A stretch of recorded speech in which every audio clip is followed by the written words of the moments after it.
CM sir, நீங்கள் வந்து பதவியாக இருக்கும்போது சரி, அதுக்கப்புறம் சட்டசபையிலையும் சரி, எந்த விதமான ஊழலும்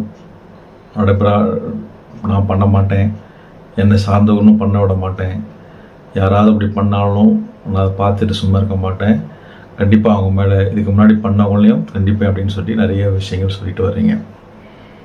ஸோ அந்த லஞ்சம் அப்படின்றத வந்து ஒரு அறவே அடிக்கணும்னு நீங்கள் நினைக்கிறீங்க. உண்மையிலே ஒரு சந்தோஷமான விஷயம். ஆனால் அது வந்து ப்ராக்டிக்கலாக பாசிபிளாக செயல்படுத்த முடியுமா? லஞ்ச லாவண்யத்தை ஒழிக்க முடியுமா? இதுக்கு முன்னாடி இருந்த அதே அரசாங்கம் தான் இப்போவும் இருக்குது. இதுக்கு முன்னாடி இருந்த அதே சிஸ்டம் தான் இப்போவும் இருக்குது. இதுக்கு முன்னாடி இருந்த அதே அரசு அதிகாரிகள் தான் இப்போவும் இருக்காங்க. அப்படி இருக்கும்போது நீங்கள் ஆட்சியில் வந்துட்டோம் அப்படின்ற ஒரே காரணத்துக்காக எல்லாரும் ஒரே நாளில் திருந்திருப்பாங்களா? திருந்தி செயல்படுவாங்களா? அப்படி திருந்தி செயல்படுறதுக்கு சாத்தியமா அப்படின்னு கேள்வி கேட்டிங்கன்னா, என்னை பொறுத்த வரைக்கும் வாய்ப்பு ரொம்ப கம்மி அப்படின்னு தான் எனக்கு தோணுது.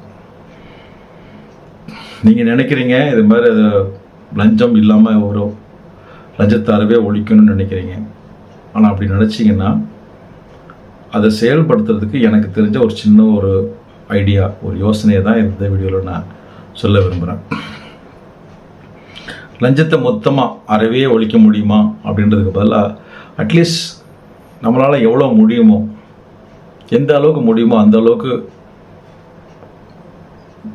ஒரு வாய்ப்பான ஒரு ஐடியா தான் இந்த வீட்டில் சொல்கிறேன். இன்றைக்கி பார்த்தீங்கன்னா லஞ்ச லாவண்யம் எங்கே ரொம்ப இருக்குதுன்னு பார்த்தீங்கன்னா, நம்ம register office, sub register office, அதே மாதிரி ஆர்டிஓ ஆஃபீஸ். அங்கே ஒரு வேலை நடக்கணும்னா கையில் காசு கொடுக்காமல் நீங்கள் எந்த வேலையும் செய்ய முடியாது. இது எல்லாருக்கும் தெரிஞ்ச ஒரு சிதம்பர ரகசியம்தான். ஸோ நம்ம அந்த மாதிரி இடங்களில் முதல்ல இது மாதிரி இந்த வேலையை ஆரம்பிக்கலாம்.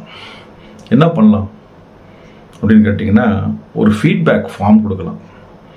ரிஜிஸ்ட்ரேஷன் பண்ண ஒவ்வொருத்தரும் ஒரு ஃபீட்பேக், அவங்களுக்கு ஒரு ஃபார்ம் கொடுத்து அவங்க வந்து அவங்க வேலையை முடிச்சதுக்கப்புறம் அந்த ஃபீட்பேக் ஃபார்மை ஃபில்அப் பண்ணி அந்த அங்கே உள்ள ஒரு ஒரு பெட்டியில் இங்கே வந்து கண்டிப்பாக போட்டு போகணுன்ற மாதிரி ஒரு நிர்பந்தத்தை ஏற்படுத்தலாம். அவங்கள அந்த கதில் வந்து என்னென்ன கேள்வி கேட்கலான்னா, நீங்கள் வந்து ரிஜிஸ்ட்ரேஷன் பண்ணிங்களே, சப்ரிஜிஸ்ட்ராருக்கு எவ்வளோ காசு கொடுத்தீங்க, இல்லை அவர் எவ்வளோ காசு கேட்டார், வேறு யார் யார் காசு கேட்டாங்க, நீங்கள் எவ்வளோ கொடுத்தீங்க, இந்த ரிஜிஸ்ட்ரேஷனை பற்றி உங்களுடைய அபிப்பிராயம் என்ன அப்படின்னு எல்லாருமே ஒரு ஃபீட்பேக் ஃபார்மை ஃபில்அப் பண்ணி கொடுக்கணும் அப்படின்ற ஒரு நிர்பந்தத்தை உருவாக்கலாம்.